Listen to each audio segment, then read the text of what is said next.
Isso aí é inspirado numa articulação feita pelo senador Mitch McConnell, republicano nos Estados Unidos, para evitar que fosse para a Suprema Corte americana o Merrick Garland, indicado no fim do mandato pelo então presidente Barack Obama. Deu certo, o Senado enrolou lá por 293 dias, não aprovou o nome, expirou a indicação e o Donald Trump acabou indicando o Neil Gorsuch, que é um juiz conservador, assim como o Brett e a Amy, que são os demais juízes que foram indicados durante o mandato Trump, que inclusive votaram contra a ação do Texas, que queria ali levar adiante a narrativa do Donald Trump de fraude eleitoral, aquelas coisas todas. Então, mesmo os juízes indicados por ele votaram contra a vontade dele, né? Um exemplo que o Supremo Tribunal Federal,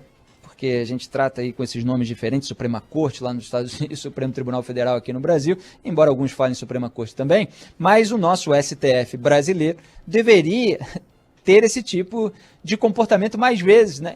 Que é fazer o certo e não aquilo que o padrinho político deseja.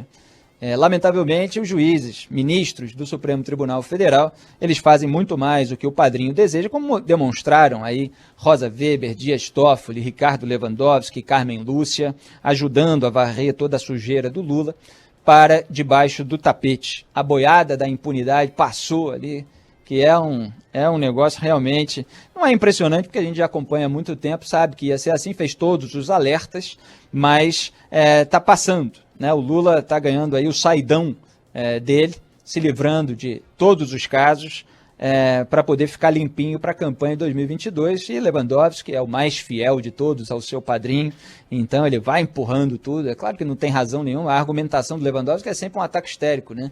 É isso que ele faz, se você for analisar a substância mesmo da argumentação dele, você encontra ali um vazio, tanto que ele teve até um momento, né, naquele embate com Luiz Roberto Barroso, pode ser ilícita, foi divulgada aí, ninguém, não vi contestação. É uma barbaridade o que se faz no Brasil, mas lá nos Estados Unidos ainda existe um senso de decoro, ainda existe uma moralidade pública mais elevada, é isso que a gente precisa aqui, né? Tem muito liberal, inclusive em economia no Brasil, que acha que vai reduzir o tamanho do Estado, da máquina pública e conseguir a abertura de mercado, tudo isso sem moralidade, passando pano para sujeira.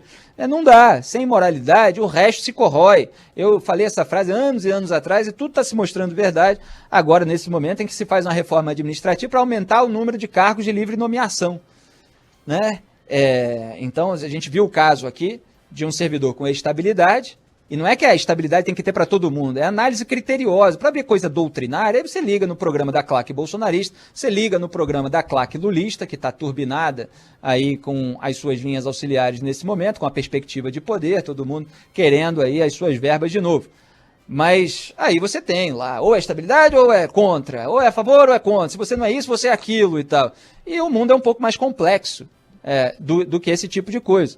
Então você tem o caso de auditor, você tem o caso de delegado como Alexandre Saraiva, por exemplo, que fez denúncia contra Ricardo Salles e continua delegado, porque é concursado, foi removido da função, mas vai para outro lugar. Então você precisa ter gente com estabilidade para evitar a corrupção também em determinados nichos. Não significa que todo mundo tem que ter. Então é uma análise criteriosa.